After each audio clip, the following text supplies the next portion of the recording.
ጸልዩልን፣ አልቅሱልን። ምን አድርገው ጠፍቶናል። ለተለላክ ከብሎናል በጣም ምንም ከአባቶቻችን ዘመን በአባቶቻችን ዘመን ከደረሰው መከራ የበለጠ ባይመጣ እኛ እንደ አባቶቻችን ብርቱ ባለመሆናችን ከብዶናል እና ልታውቁልን ይገባል፣ ልትጸልዩልን ይገባል፣ ልትጠመዱልን ይገባል። እንዴት እንደምናደርግ ግራው ገብቶናል። በግብ ጨንቆኛል በእውነት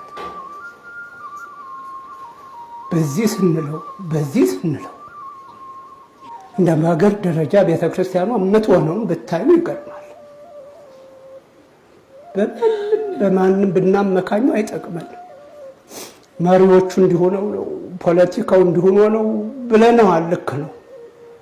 ግን የሁሉ የሆነው እኛ ጥሩ ብንሆን ነው።